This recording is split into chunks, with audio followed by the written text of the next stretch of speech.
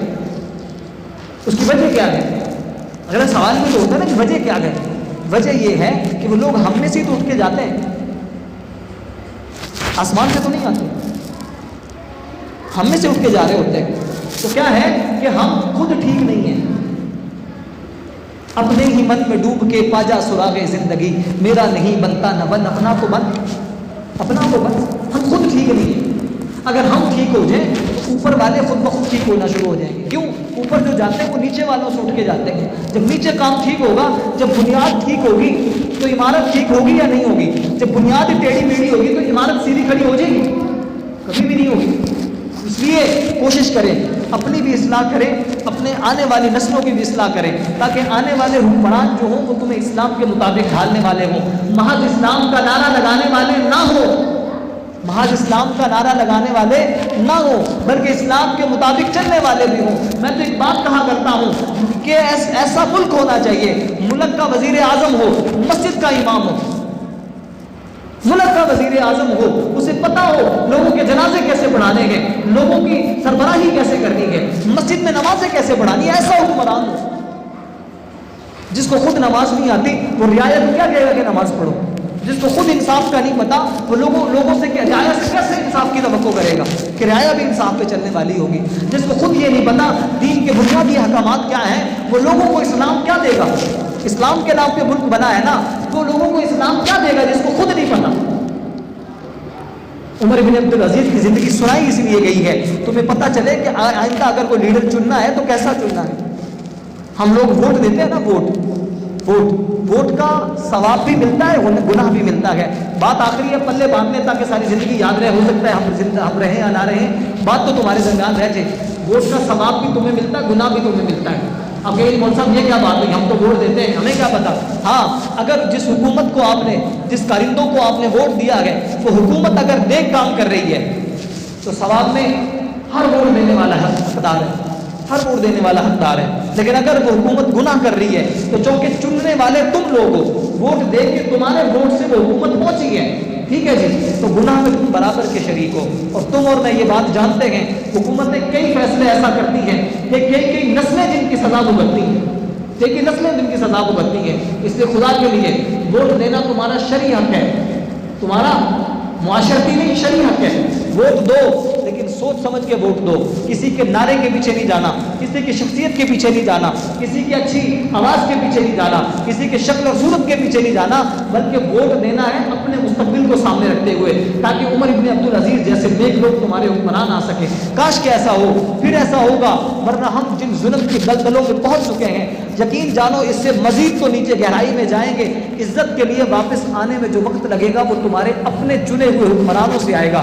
خود کو تبدیل کرو، تمہارے حکمران اچھے آ جائیں گے۔ اعمالکم اعمالکم، جیسے لوگوں کے اعمال ہوتے ہیں اللہ ویسے حکمران تم پہ نازل کرتے ہیں، تم پہ ویسے حکمرانوں کو نافذ کیا جاتا ہے۔ تو ایس خدا کے لیے اپنے اعمال درست کرو تاکہ تمہارے حاکم درست آ جائے۔ دعا ہے جو کچھ کہا سنا اللہ تبارک و تعالی عمل کی توفیق عطا فرمائے۔ جن لوگوں نے سیدنا عمر ابن عبدالعزیز رحمۃ اللہ علیہ کی قبر کو اکھاڑا ہے، ان کے ساتھ ظلم کیا ہے، اللہ تبارک و تعالیٰ انہیں نیست و نابود فرمائے، اور عالم اسلام کے لیڈروں کو حیا کے ناخن لینے کی توفیق عطا فرمائے کہ وہ ہر کام میں آگے سے آگے آ سکیں اور دین کے لیے وہ لوگ ڈھال کے طور پہ کھڑے ہو سکیں۔ باقی دعوانا الحمدللہ رب العالمین، سب سے دعا فرما لیں۔